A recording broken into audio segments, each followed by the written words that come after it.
Quand vient la peine et les doutes, les flots me submergent, l'ennemi me rappelle que tu n'es pas là.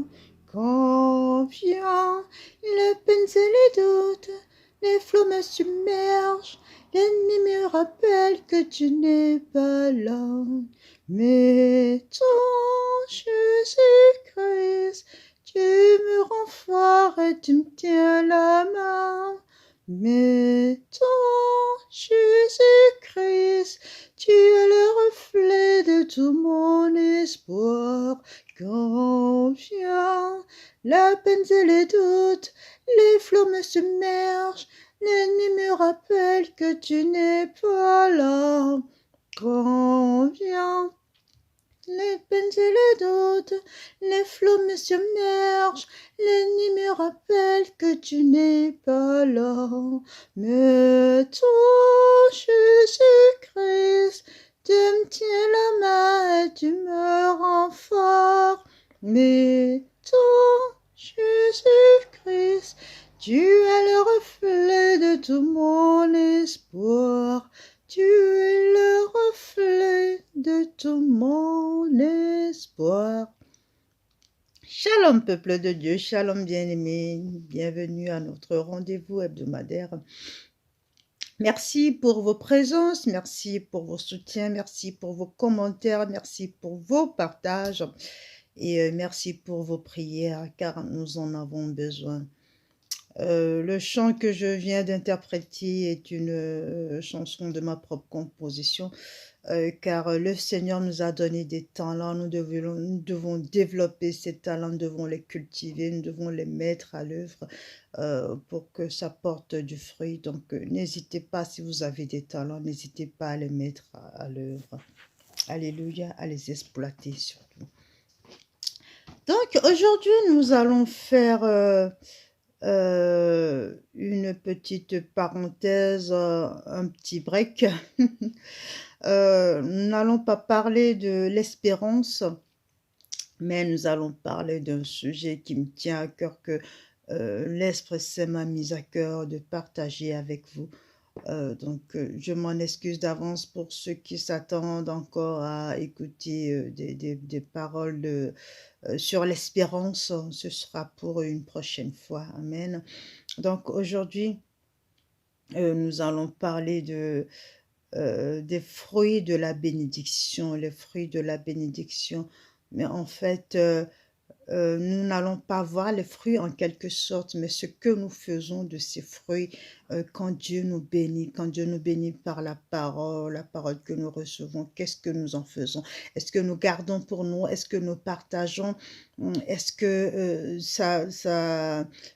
comment dire, est-ce que ça rapporte, ou est-ce que nous dormons sur nos lauriers? Que faisons-nous de ces fruits en réalité? Donc, sans plus tarder, nous allons voir le passage de Jean 6, versets 9 à 13. Jean 6, versets 9 à 13. Je lis la parole du Seigneur. Il y a ici un jeune garçon qui a 5 pains d'orge et 2 poissons. Mais qu'est-ce que cela pour tant de personnes? Jésus dit, « Faites asseoir ces gens. » Il y avait à cet endroit beaucoup d'herbes. Ils s'assirent donc au nombre d'environ 5000 hommes. Jésus prit les pains, rendit grâce et les distribua à ceux qui étaient là. Il en fit de même des poissons, autant qu'il y en avait, autant qu'il en voulut. Lorsqu'ils furent rassasiés, il dit à ses disciples, « Ramassez les morceaux qui restent, afin que rien ne se perde. » Alléluia. Ils les ramassèrent donc et ils remplirent 12 paniers avec les morceaux de 5 pains d'orge qui restaient à ceux qui avaient mangé. Amen. Ils ramassèrent donc et ils remplirent 12 paniers avec les morceaux des 5 pains d'orge qui restaient à ceux qui avaient mangé. Amen. Telle est la parole du Seigneur. Donc, Aujourd'hui, voilà, nous allons décortiquer un petit peu cette parabole. Euh, je me permets de bouger un petit peu la caméra. Bon. Nous allons décortiquer cette parabole que nous lisons de temps en temps. Et bon nombre d'entre nous, ils comprennent ça par la multiplication du pain. Voilà, le pain. Voilà, je m'excuse pour la caméra qui bouge. Bon, là, je pense que c'est bon. Amen. Donc, bon nombre comprennent ce parabole par la multiplication du pain, des miracles. Mais aujourd'hui, nous allons comprendre ce parabole autrement, ok? Aujourd'hui, nous allons le comprendre autrement. Pourquoi? Parce que il s'agit en fait, dans ce parabole, il s'agit d'un culte, ok? Il s'agit d'un culte, il s'agit de la parole qui est annoncée au moment du culte, il s'agit de comment nous accueillons la parole, ce que nous faisons avec la parole et comment nous la réceptionnons. Donc, je vais reprendre. Alors, la Bible nous parle d'un petit garçon hein, qui avait 5 pains d'orge et 2 poissons. Alors, les 2 poissons, les 5 pains d'orge, c'est quoi? Les 5 pains d'orge, on peut l'identifier aux 5 sens, ok? Nous avons les 5 sens. Nous avons l'ouïe, l'odorat, la vue, les mains, le toucher, le nez pour sentir, voilà, nous avons les 5 sens, ok? Avec ces sens, que faisons-nous? Avec ces sens, nous regardons, nous pouvons voir dans le monde physique comme dans le monde spirituel avec les yeux, nous pouvons écouter dans le monde physique comme dans le monde spirituel tout ce qui se passe avec nos oreilles. Nous pouvons proclamer la parole de nos bouches, nous pouvons proclamer la parole de la bouche, évangéliser, nous pouvons acclamer le Seigneur avec nos mains et puis nous pouvons aussi sentir le parfum, l'agréable odeur que dégage l'Esprit Saint avec nos narines. Ok, les 5 sens. Par la suite, la Bible nous parle de poissons, ok? Les poissons, le poisson, c'est quoi? Le poisson, c'est signe de la parole. Le poisson dans la Bible, la Bible nous parle plusieurs fois de poissons. Poissons, ils ont eu péché, ils ont eu des poissons, voilà. Et même, il y en a qui mettent ictus, le signe de poisson derrière leur voiture. Juste pour signaler qu'ils sont chrétiens, qu'ils sont évangéliques. Donc, le poisson, c'est la manne, c'est le pain, c'est la parole que Dieu nous donne. Et pourquoi il y en a deux? Pourquoi il y en a deux? Parce que au fondement, au début de la fondation, au début du monde, il y avait 2 personnes. Il y avait Adam, il y avait Ève. Dieu a d'abord fait Adam, il a endormi Adam, il a fait venir Ève par sa côte. Ça, c'est dans le livre de Genèse. Pourquoi ces 2 poissons sont destinés à ces 2 personnes? Parce que à la base, il y avait l'Église. L'Église, ce n'est pas juste à partir de maintenant ou après Jésus-Christ. L'Église, c'était déjà à la base.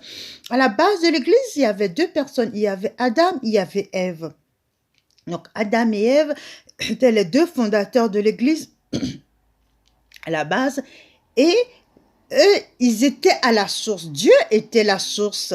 Donc, ils étaient à la source, ils prenaient la parole à la source, ils buvaient à la source, ils faisaient tout à la source. Donc, c'est cela que la Bible nous représente ici. Nous avons les sens, eux sont aussi les sens. Nous avons les 2 fondateurs de la Bible. Donc, nous avons 2 poissons qui sont destinés à 2 personnes. Donc, le Père, la Mère, qui sont les 2 fondateurs d'une église.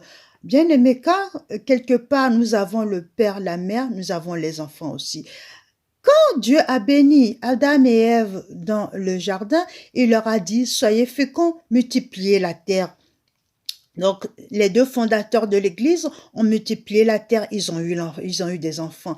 Donc, ainsi, cette parole ici nous parle de deux personnes, nous parle de deux poissons qui sont destinés à forcément deux personnes, pas de mâle, pas de femelle, mais Dieu mise toujours sur la mixité. Donc, il y a eu l'homme, il y a eu la femme, deux personnes donc qui sont deux fondateurs de l'Église.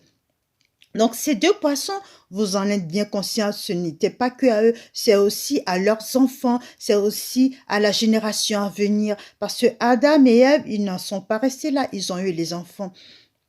Mais nous allons continuer, nous allons continuer.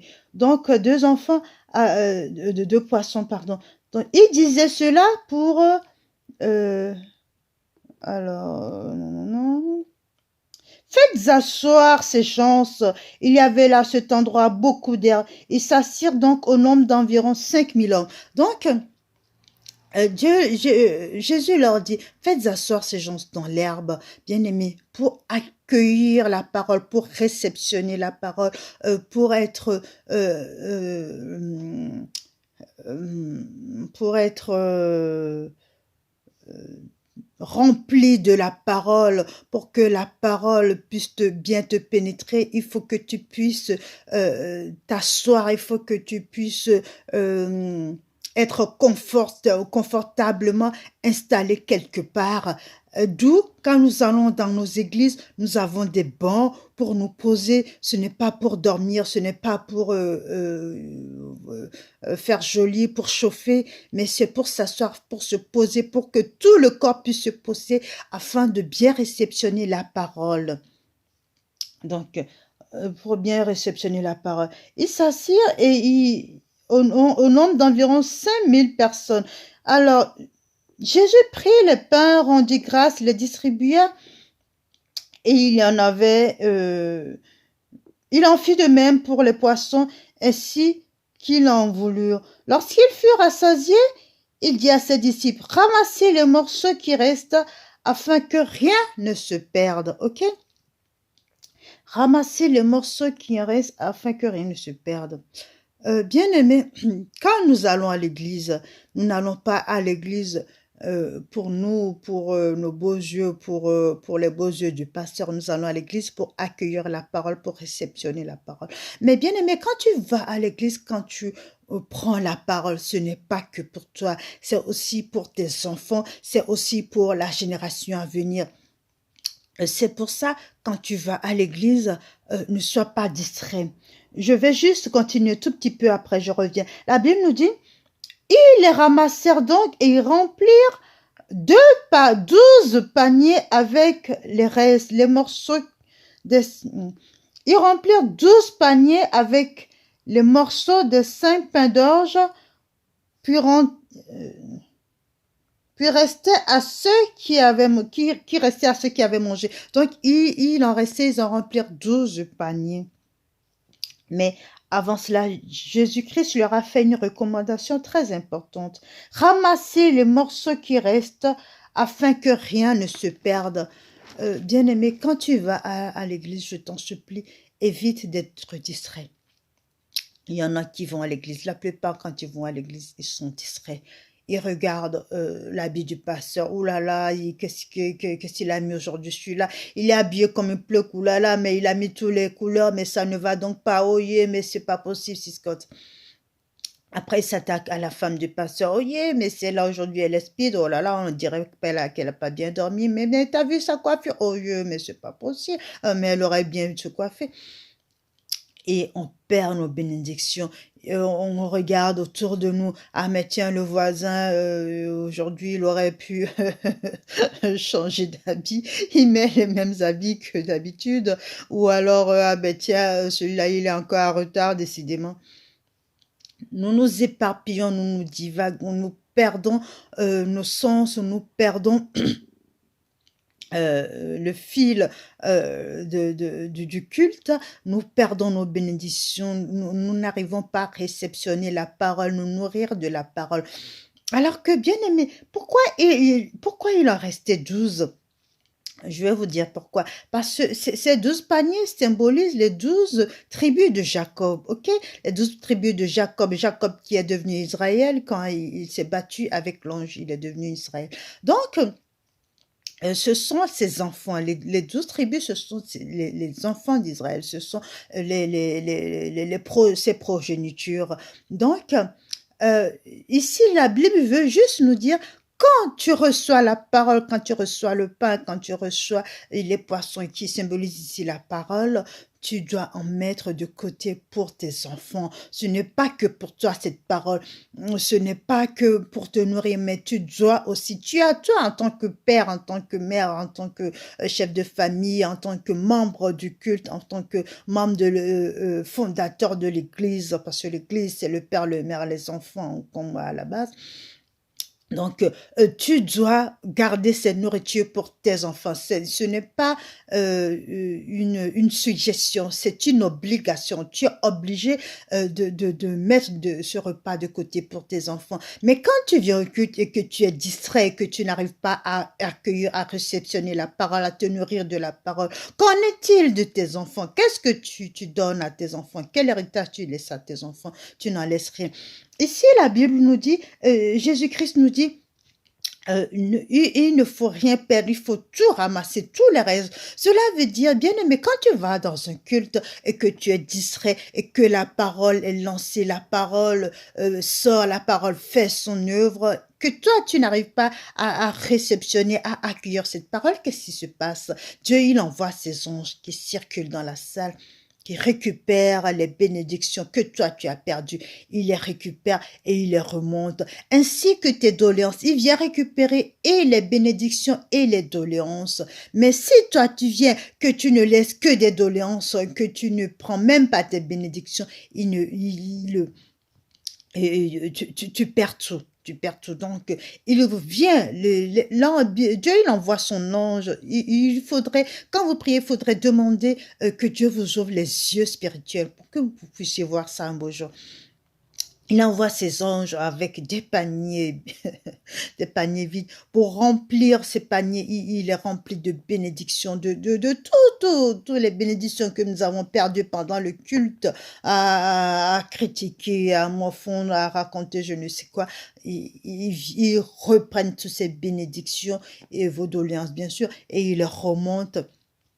Et bien aimé, je remonte juste à Adam et Ève, les fondateurs de l'Église. Ok, quand Dieu était avec eux, ils étaient dans le jardin d'Éden. Dieu les a bénis, leur a dit multipliez la terre, soyez féconds. Ok, mais quand Adam et Ève ont désobéi, ils sont partis de la face de Dieu, c'est-à-dire ils n'avaient plus cette communion, ils n'avaient plus cette nourriture, cette parole dont ils se nourrissaient tout le temps, ils n'avaient plus la parole. Donc ils sont partis de la couverture spirituelle que Dieu leur mettait et s'est coupée, est rompue.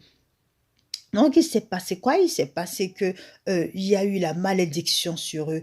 Quand Adam et Ève se sont connus, que Ève a conçu, Ève a eu Caïn et Abel, vous allez comprendre que dans la Bible nous dit dans Genèse, je pars répertorier, la Bible nous dit dans Genèse, bon, je vous laisse lire ça.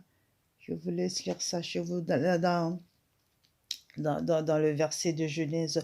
Quand Caïn et Abel sont venus, bon, ils ont commencé à travailler, ils ont grandi, n'est-ce pas? Et donc, il y a eu un malentendu. Il y a un qui faisait des offrandes, il y a qui plaisait à Dieu, l'autre, ça plaisait pas à Dieu. Et donc, Caïn a tué son frère Abel. Pourquoi ça? Pourquoi les enfants se sont tellement jalousés? Il y a eu la jalousie entre les enfants jusqu'au meurtre parce que les parents n'ont plus cette couverture spirituelle que Dieu leur donnait. Ils se sont coupés de la couverture spirituelle. la couverture spirituelle est rompue. Donc, il n'y a plus d'amour, il n'y a plus cette bénédiction qu'ils accueillaient et qu'ils nourrissaient les enfants. Déjà, ils n'accueillaient plus rien, ils n'accueillaient plus la bénédiction, ils n'accueillaient plus la parole. Donc, automatiquement, ils ne nourrissaient plus les enfants. Donc, les enfants étaient laissés à eux-mêmes. Les enfants étaient sous la protection du prince de ce monde. Donc, le prince de ce monde, c'est quoi? C'est jalousie, c'est vol, c'est calomnie, c'est tout ce qu'on voit.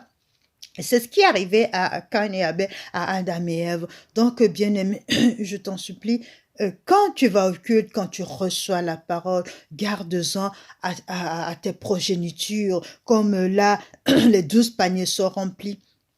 Gardant à tes progénitures, donc sois attentif, nous devons prier. Prie que l'Esprit Saint t'assiste. Là, nous allons voir à la fin, quand il y a 12 paniers ont été remplis de poissons, mais à la fin, il en restait encore 5 pains d'orge. Le petit, il est arrivé avec 5 pains d'orge, à la fin, il a resté encore 5 pains d'orge. Pourquoi?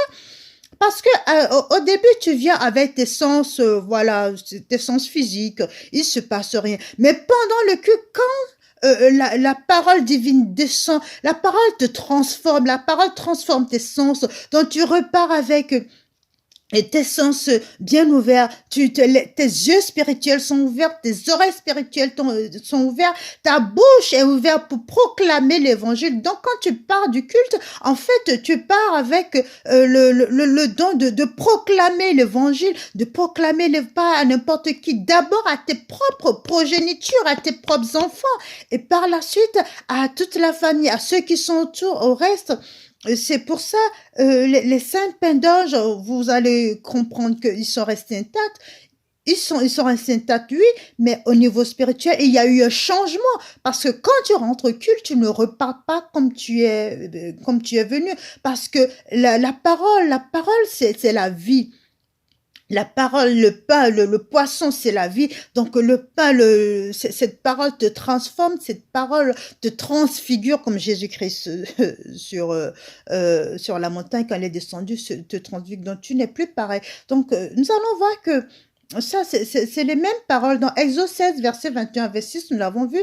Quand la manne est tombée, et Dieu leur a donné au 6e jour, il leur a donné la manne assez pour eux, pour leurs enfants, afin que le 7e jour, ils viennent plus réclamer, parce que le 7e jour, Dieu ne travaille pas. Donc, il était au repos. Donc, ils ont eu la manne toute la semaine et il fallait qu'ils en gardent.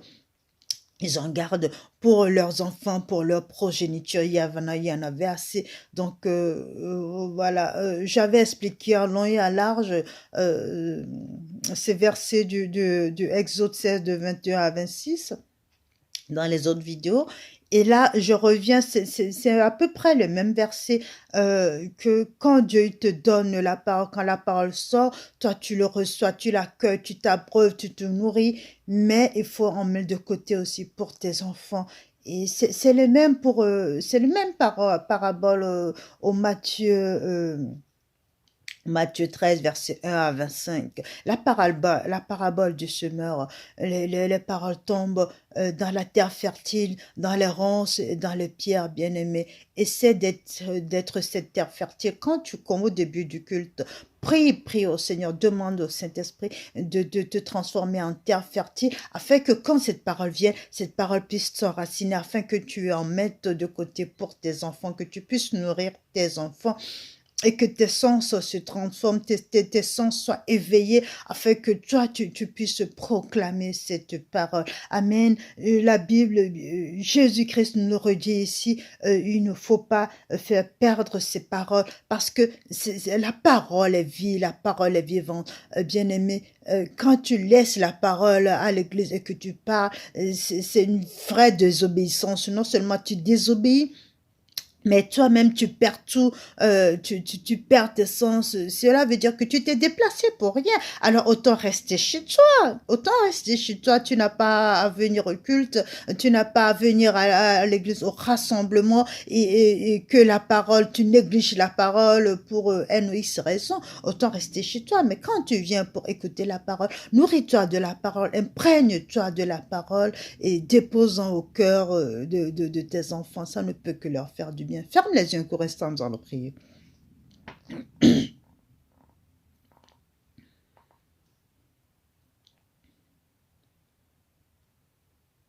Esprit de Dieu, souffle de vie. Esprit de Dieu, souffle de feu, Esprit de Dieu, consolateur, tu nous sanctifies. Viens, Esprit, viens dans nos cœurs, viens, Esprit, nous visiter, viens, Esprit, nous vivifier, viens, nous t'attendons. Père éternel, Dieu de gloire, Dieu de miséricorde, Dieu de toute magnificence, nous te remercions infiniment encore pour cette parole qui vient de tomber. Oui, Père, tes enfants réunis en ce moment sont à tes lèvres, ils sont suspendus au pan de ta robe et nous te supplions, Père, de faire en sorte que ces paroles puissent encore nous nourrir, nous vivifier, nous restaurer, nous régénérer. Oui, Père, nous en sommes conscients que la plupart, quand nous allons dans ton église au rassemblement pour écouter la parole, nous sommes distraits, nous nous laissons envahir par NOX choses, par NOX pensées.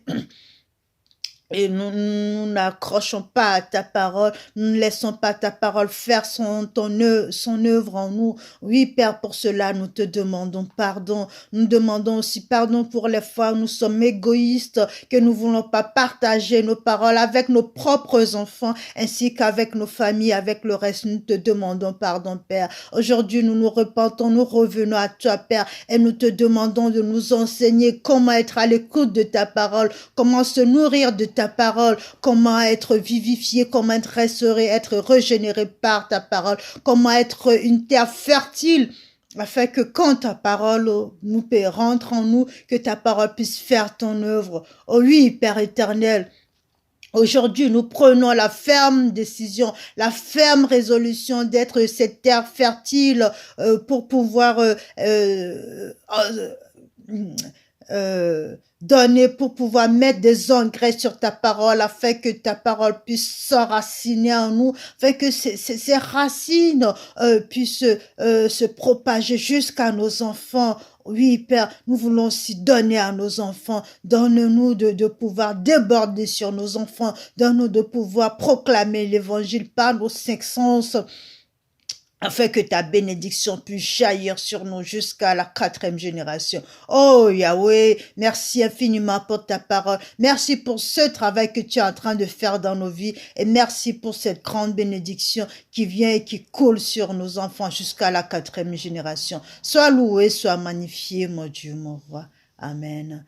Bien-aimé, demeure béni et n'oublie pas, tu as un Dieu qui t'aime, tu as un Dieu qui te bénit, tu as un Dieu qui étend tes ailes jusqu'aux multitudes. Alors n'oublie pas, souris à la vie et rends-le grâce, rends-le témoignage. Tu as un témoin vivant. Sois béni.